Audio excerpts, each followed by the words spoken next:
सभी लोगों को नमस्कार, गुड मॉर्निंग। आज हम लोग एफडीपी कार्यक्रम के तहत परीक्षण निर्माण और उसका प्रमाणीकरण यानी टेस्ट कंस्ट्रक्शन एंड स्टैंडर्डाइजेशन के टॉपिक पे चर्चा करने जा रहे हैं।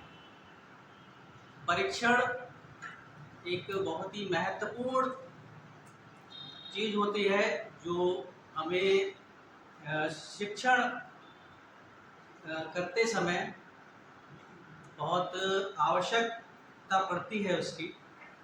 और शिक्षक के रूप में हमें समय समय पर ऐसा आवश्यकता आ जाती है कि हम परीक्षण बनाएं।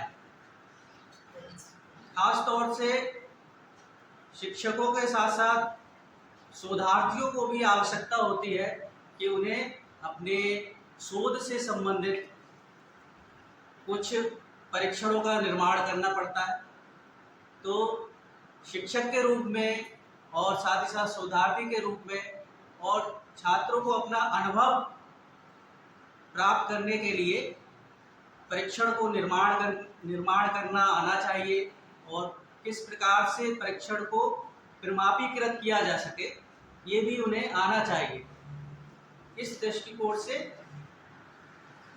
ये जो विषय है हमने लिया है कि किस प्रकार परीक्षण तैयार किया जाए और उसका प्रमाणीकरण किया जाए।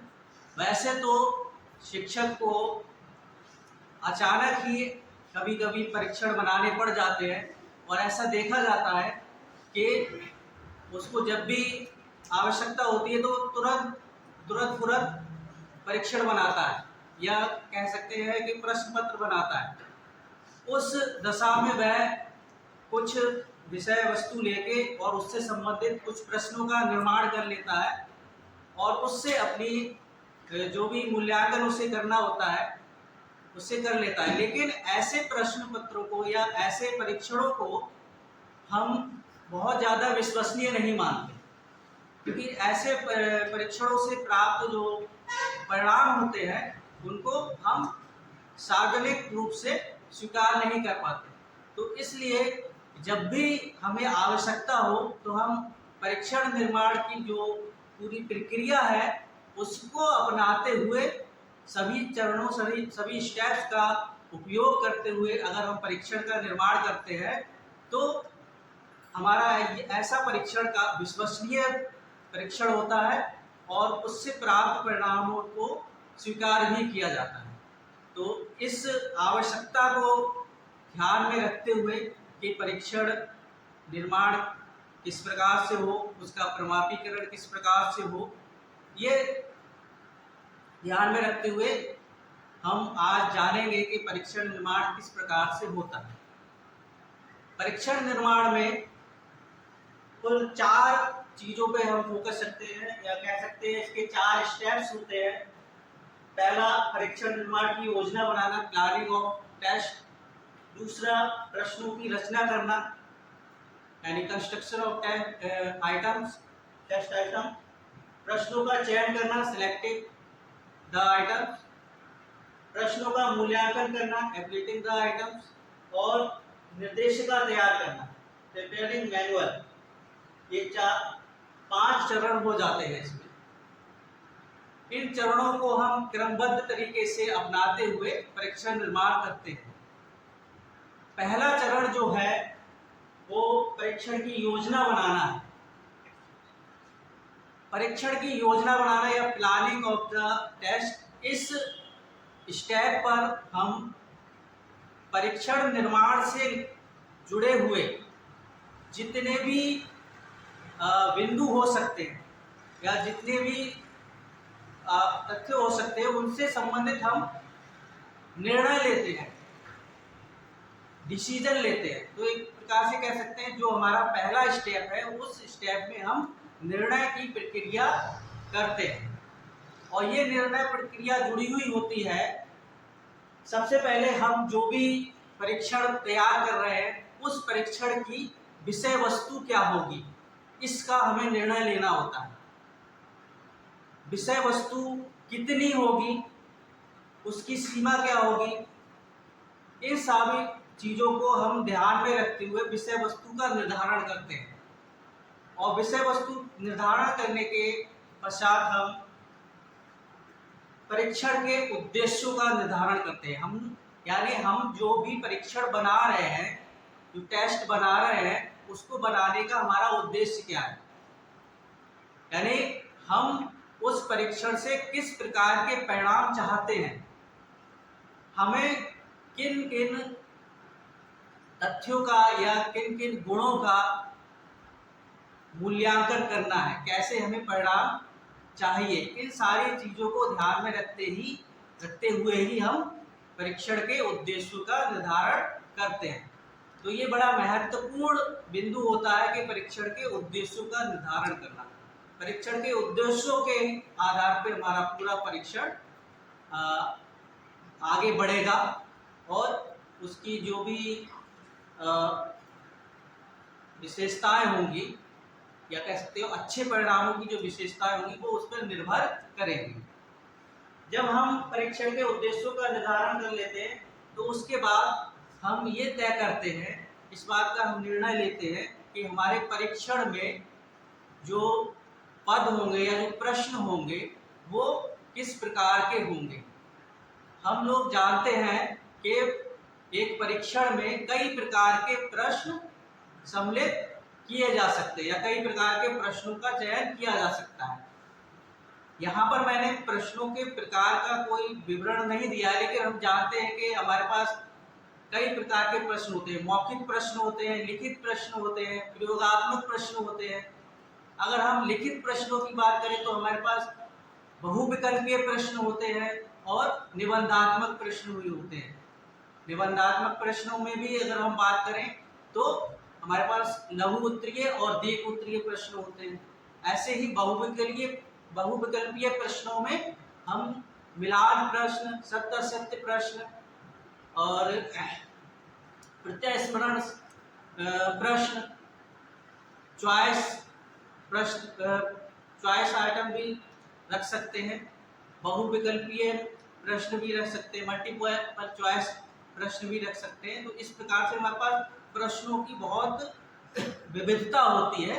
उन विविधताओं के आधार पर हम अपने परीक्षण में प्रश्नों का चयन करते हैं। जैसा भी हमारे परीक्षण का हमने उद्देश्य निर्धारित किया है कि किस प्रकार से हमें अपने प्रयोज्यकर्ता का या फिर छात्रों का या विद्यार्थियों का मूल्यांकन करना है, उसी प्रकार से हम प्रश्नों का चयन करते हैं। अगले फिर हम प्रश्नों की संख्या निर्धारित करते हैं कि हमारा जो परीक्षण होगा उस परीक्षण में हम कितने प्रश्न रखेंगे। परीक्षण में प्रश्नों की संख्या हम उसकी विषय वस्तु के आधार पर भी तय कर सकते हैं कि हमारा विषय वस्तु पूर्ण रूप से कवर हो जाए, पूरी तरीके से हमारी विषय वस्तु उसमें समायोजित हो जाए। ऐसा ध्यान रखते हुए हम प्रश्नों की संख्या का निर्धारण करेंगे। साथ इसके साथ जैसे अगला स्टेप समय अवधि है, टाइमिंग ही है, तो हमारा परीक्षण का टाइमिंग ही हमने निश्चित करना है कि हमारा परीक्षण का टाइमिंग 1 घंटे का होगा, 2 घंटे का होगा, 3 घंटे का होगा। तो समय अवधि के अनुसार भी हम प्रश्नों की संख्या रखेंगे। तो इन दोनों चीज़ों को ध्यान में रखेंगे कि हमारे प्रश्नों की संख्या कितनी हो, और परीक्षण की समय अवधि भी हम विषय वस्तु के अनुसार और प्रश्नों की संख्या के अनुसार निर्धारित करेंगे। समय अवधि भी हमें निर्धारित करना इसलिए भी आवश्यक है कि जो परीक्षण है वो विद्यार्थियों पे या प्रयोज्यों पे अनावश्यक कोई परेशानी पैदा ना करे, कि उसको परीक्षण देते समय किसी प्रकार की कठिनाई का अनुभव ना हो। इसलिए हमें समय अवधि का ध्यान रखना पड़ेगा और साथ ही प्रश्नों के संख्या का भी ध्यान रखना होगा। इस उद्देश्य से हमें परीक्षण में प्रश्नों की संख्या और समय अवधि निर्धारित करनी है, इस पर हमने डिसीजन लेना है। अंकन विधि, इसके बाद हम अंकन विधि की बात करते हैं। स्कोरिंग हमारे मेथड, बहुत सारे स्कोरिंग मेथड्स होते हैं। उन मेथड्स में से हम किस मेथड्स का यूज करके, किस विधि का उपयोग करके हम अपने परीक्षण को स्कोरिंग करेंगे, उसका अंकन करेंगे।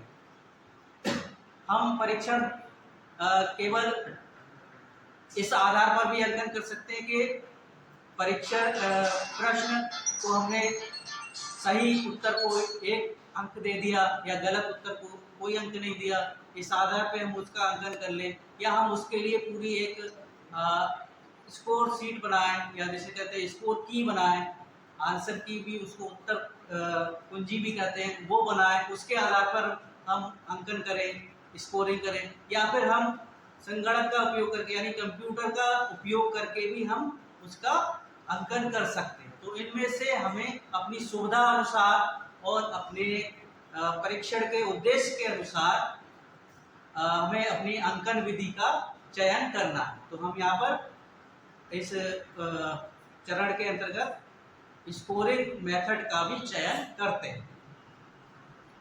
फिर है प्रारूप प्रोफॉर्मा। जो हमारा परीक्षण है उसका प्रारूप क्या होगा, उसका स्ट्रक्चर्स क्या होगा, परफॉर्मा क्या होगा, उसका भी हम निर्धारण इस चरण के अंतर्गत करते हैं, क्योंकि यहाँ पे हम परीक्षण से संबंधित सभी बिंदुओं पर डिसीजन ले रहे हैं, निर्णय ले रहे हैं। तो हमारा परीक्षण का परफॉर्मा क्या होगा, उसका प्रारूप क्या होगा, इसका भी हम निर्धारण करते हैं। और परफॉर्मा भी हमारा ये निर्धारित करेगा कि हमारे जो परीक्षण के उद्देश्य हैं, जो विषय वस्तु है, उसको पूरी तरीके से वो प्रस्तुत कर सके सही ढंग से। तो इस सबको ध्यान में रखते हुए हम परफॉर्मा का भी डिसीजन लेते हैं। फिर विशिष्टीकरण सारणी, टेबल ऑफ स्पेसिफिकेशन। इस टेबल को हम लोग ब्लूप्रिंट के नाम से भी जानते हैं, ब्लूप्रिंट तालिका के नाम से भी जानते हैं। जो हमारे परीक्षण का विषय वस्तु है, जो हमारे उद्देश्य हैं, उनके आधार पर हम एक तालिका बनाते हैं, ब्लूप्रिंट तालिका बनाते हैं, या फिर कह सकते हैं विशिष्टीकरण सारणी बनाते हैं।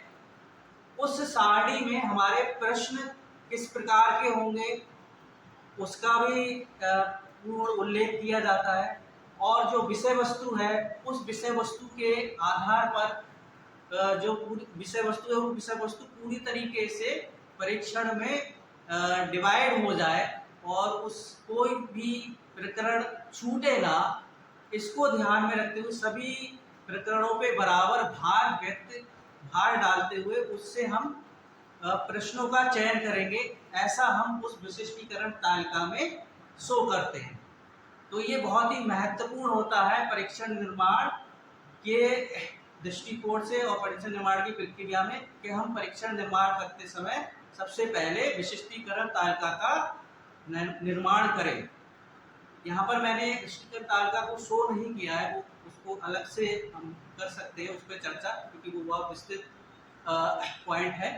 तो हम यहाँ पर विशिष्टीकरण तालिका का निर्माण करते हैं और उसी के आधार पर हमारे सारे प्रश्नों का निर्माण, प्रश्नों का चयन और निर्भर करता है कि हमने तालिका में किस विषय वस्तु पर, किस प्रकरण पर कितना कितना भाग दिया, यानी किस प्रकरण पे हमने कितने प्रश्नों को रखा, कितने प्रश्नों को हमने वस्तुनिष्ठ रखा है, कितने प्रश्नों को निबंधात्मक रखा है, कितने प्रश्नों को हमने लघु उत्तरीय रखा है या मिलान का रखा है, वो निर्भर करता है।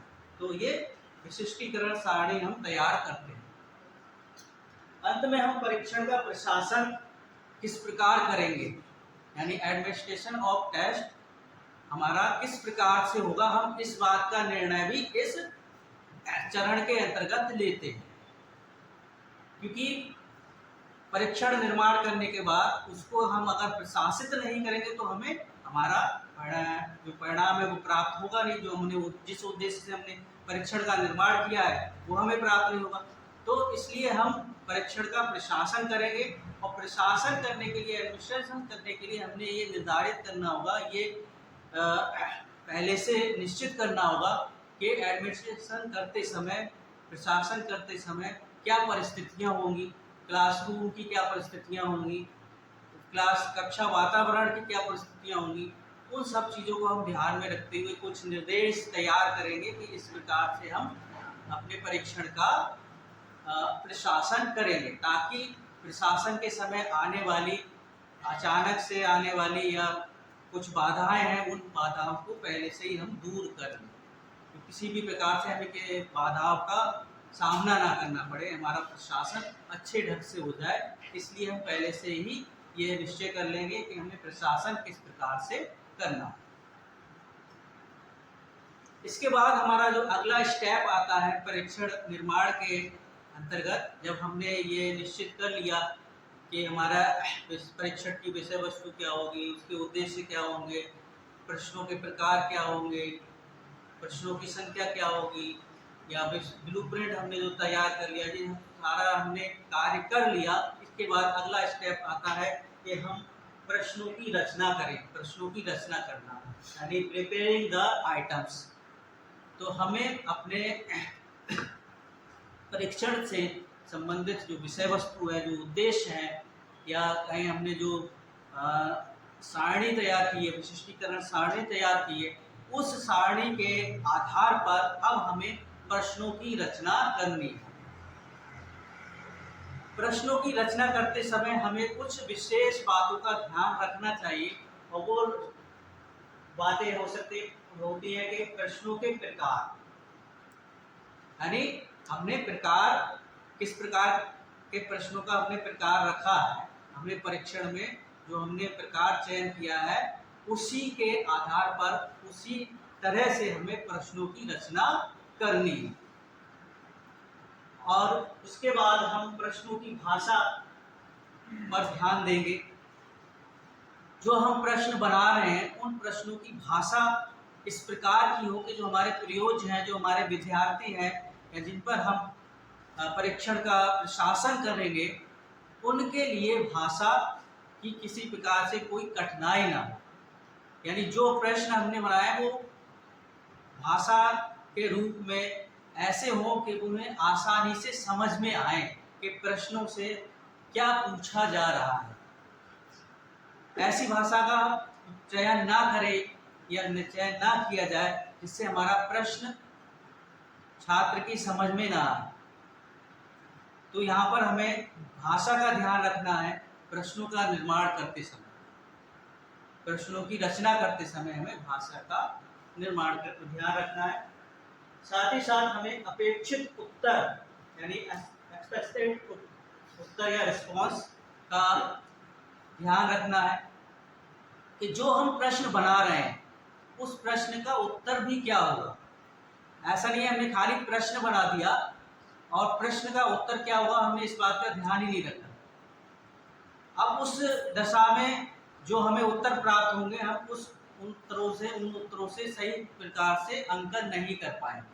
तो हमें अपने प्रश्नों के जो संभावित उत्तर हो सकते हैं या जो सटीक उत्तर हो सकते हैं उनका भी ध्यान रखना है। यानी उत्तरों को ध्यान में रखते हुए ही हम प्रश्नों का निर्माण करें ताकि हमें स्कोरिंग करते वक्त किसी प्रकार की कोई कठिनाई ना हो।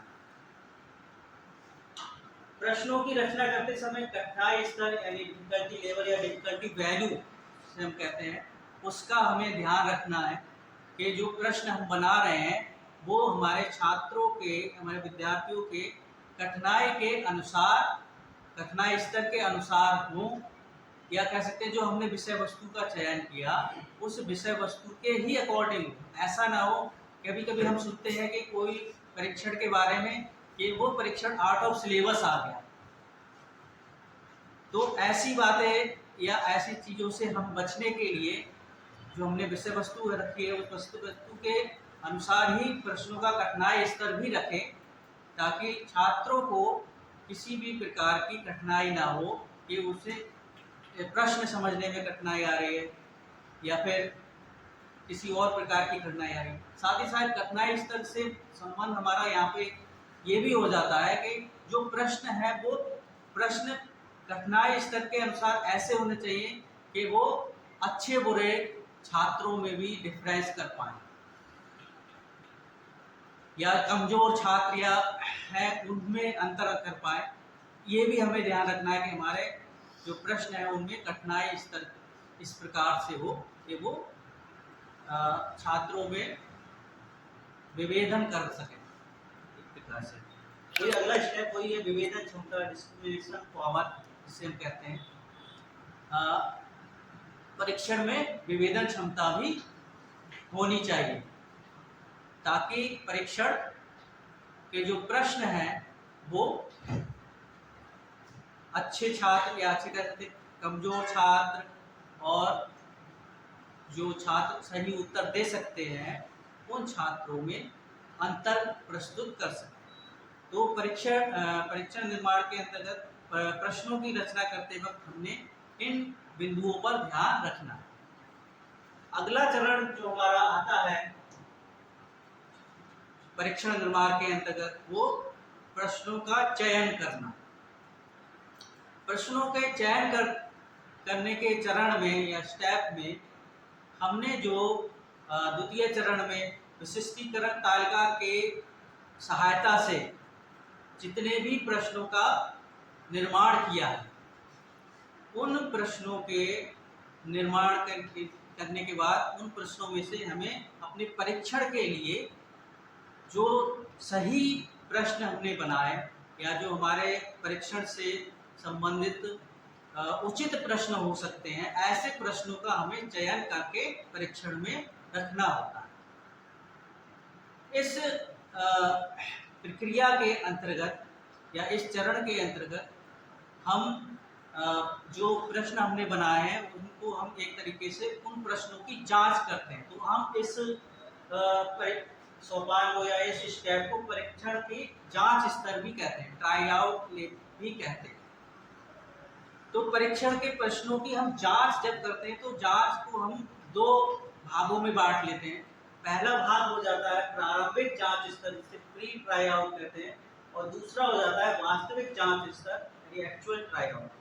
पहला जो हमारा भाग है प्रारंभिक जांच स्तर, उसमें हम प्रश्नों की भाषा पर ध्यान देते हैं। यानी जो हमने प्रश्न बनाए हैं उन प्रश्नों की भाषागत कोई भी अगर त्रुटि है, कोई गलतियां हैं, उनका सुधार किया जाता है। तो इनका सुधार करने के लिए क्या किया जाता है कि हम प्रश्नों को, कुछ प्रश्नों का चयन करके एक शॉर्ट परीक्षण बना लेते हैं और उस परीक्षण को या उस पेपर को हम व्यक्तिगत रूप से कुछ छात्रों पर प्रशासित करते हैं, उनको हल करने के लिए देते हैं। और उस हल करने के समय छात्रों को भाषागत जो दिक्कतें आती हैं, जो कठिनाइयाँ आती हैं, उनके आधार पर हम परीक्षण की भाषा में सुधार करते हैं। छात्रों के साथ साथ हम कुछ हमारे जो विषय विशेषज्ञ होते हैं, परीक्षण निर्माण में जो एक्सपर्ट होते हैं, उनको भी हम इस प्रकार से अपने प्रश्नों को भेजते हैं ताकि वो भी उनकी जांच करके, उनका अध्ययन करके हमें बता सके कि इसमें इस प्रकार की भाषागत दिक्कतें हैं या गलतियां हैं और इनमें सुधार किया जाए। तो प्रारंभिक स्तर पे हम इस प्रकार से अपने परीक्षण की गलतियों में सुधार करते हैं। जो दूसरा स्टेप होता है, दूसरा हमारा वास्तविक जांच स्तर होता है, एक्चुअल ट्राई आउट जिसे हम कहते हैं। इसमें हम परीक्षण के प्रश्नों का चयन या प्रश्नों की गलतियों का निर्धारण हम तकनीकी विशेषताओं के आधार पर करते हैं। यानी परीक्षण निर्माण में कुछ तकनीकी विशेषताएं होती हैं, उनका उपयोग किया जाता है, तो उनके आधार पर हम परीक्षण के प्रश्नों का चयन करते हैं या उनमें सुधार करते हैं। इसके लिए जो प्रक्रिया अपनाई जाती है, उस प्रक्रिया में हम पद विश्लेषण नामक आइटम एनालिसिस से कहते हैं, इस प्रक्रिया का उपयोग करते हैं। तो आइटम एनालिसिस एक तरीके से कुछ तकनीकी विशेषताओं के अध्ययन से हम परीक्षण के जो प्रश्न है उनका चयन करते हैं और उनमें सुधार करते हैं। तो जो पद विश्लेषण है, पद विश्लेषण करते समय हम मुख्यतः दो चीज़ों का उपयोग करते हैं जिसके माध्यम से हम पद विश्लेषण कर सकें। वो है कठिनाई स्तर, डिफिकल्टी लेवल या वैल्यू, और दूसरा विभेदन क्षमता, डिस्क्रिमिनेशन पावर। पद विश्लेषण करते समय हम परीक्षण के प्रश्नों को कठिनाई स्तर के आधार पर उसको चयन करते हैं या उसके आधार पर उसमें सुधार करते हैं। जो प्रश्नों की कठिनाई स्तर है वो एक तरीके से हम कह सकते हैं कि वो प्रश्न इस प्रकार से हो या प्रश्न ऐसा बना हो जो कमजोर छात्र और जो हमारे अच्छे छात्र हैं उनमें अंतर बता सके। साथ ही साथ कठिनाई स्तर हमें ये भी बताता है कि एक तरीके से ये परीक्षण या प्रश्नों की वैधता को भी बताता है। पद वैधता भी हम इसको कहते हैं। तो पद जो कठिनाई स्तर है, कठिनाई स्तर को ज्ञात करने के लिए कई तरीके की विधियों का उपयोग किया जाता है। उन विधियों के माध्यम से हम परीक्षण की कठिनाई स्तर ज्ञात करते हैं और हम परीक्षण में सुधार करते हैं और चयन करते हैं। दूसरा है विभेदन क्षमता। तो विभेदन क्षमता के अंतर्गत भी हम यही करते हैं कि जो हमने प्रश्न बनाया है वो प्रश्न विभेदन क्षमता ज्ञात करने वाली विधियों के आधार पर ये तय करते हैं कि वो प्रश्न विभेदन क्षमता कर पा रहा है। यानी जो छात्र है, जो छात्र नहीं जानता है प्रश्न का उत्तर उसमें, और जो छात्र प्रश्न के उत्तरों को जानता है उनमें ठीक तरीके से डिफरेंस कर पाए, उनमें विभेदन कर पाए, ये हम ज्ञात करते हैं। तो इनको ज्ञात करने के बाद हम इनके आधार पर अपने प्रश्नों का चयन कर लेते हैं। अभी हम यहाँ पर उनकी विधियों का चर्चा नहीं करेंगे। जो अगला स्टेप है, यानी जब हम अपने परीक्षण में प्रश्नों का चयन कर लेते हैं उसके बाद हम परीक्षण का मूल्यांकन करते हैं। परीक्षण में जो प्रश्न है उनका मूल्यांकन करते हैं, इवैल्यूएटिंग करते हैं। ये जो चरण है ये महत्वपूर्ण चरण है। ये चरण इसलिए भी महत्वपूर्ण है कि जो हम इस टॉपिक में बात कर रहे हैं इसके परीक्षण की प्रमापीकरण की, तो एक तरीके से मूल्यांकन करते समय हम परीक्षण का प्रमापीकरण भी कर रहे हैं। तो परीक्षण का मूल्यांकन करना और उसका प्रमापीकरण करने के लिए हम परीक्षण की विश्वसनीयता ज्ञात करते हैं, परीक्षण की वैधता ज्ञात करते हैं और परीक्षण के मानकों का तय करते हैं। परीक्षण की विश्वसनीयता किस प्रकार से हम ज्ञात करेंगे, इसके लिए बहुत सारी विधियां होती हैं और ऐसे ही उसकी वैधता ज्ञात करने के लिए भी बहुत सारी विधियां हैं। विश्वसनीयता के अगर बात करें तो 0.80 अगर आपके विश्वसनीयता गुणांक आता है तो ऐसा परीक्षण बहुत अच्छा और विश्वसनीय परीक्षण माना जाए। तो इन सब चीज़ों को ध्यान में रखते हुए हम परीक्षण में जो परीक्षण के मानक हैं, तो मानक भी हम उसके उद्देश्यों के आधार पे ग्रेड, नॉर्म्स या कक्षा मानक, आयु मानक, ये हम तय कर सकते हैं और इनके आधार पर ही हम परीक्षण का मूल्यांकन कर सकते हैं। ये प्रक्रिया करने से हमारा जो परीक्षण है वो एक तरीके से प्रमापीकृत परीक्षण हो जाता है। इस सब के बाद में हम निर्देशिका तैयार करते हैं। हमें या कह सकते हैं जो परीक्षण निर्माण करता है उसको परीक्षण की निर्देशिका तैयार करना चाहिए। तो लास्ट में परीक्षण की निर्देशिका तैयार की जाती है।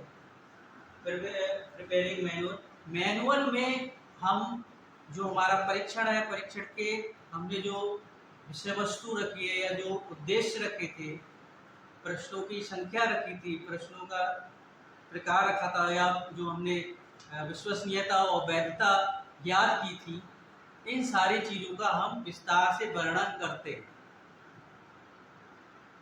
इसके आधार पर निर्देशिका के आधार पर ही हमारे परीक्षण का पूरी तरीके से इंट्रोडक्शन तैयार हो जाता है, जिससे उपयोगकर्ता को परीक्षण से संबंधित बातें जानने में आसानी रहती है और उसे परीक्षण का उपयोग करने में सहायता मिलती है। निर्देशिका को प्रकाशित भी किया जा सकता है।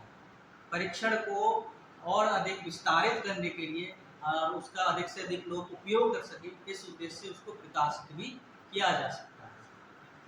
ये आज का टॉपिक समाप्त होता है। सभी के लिए धन्यवाद।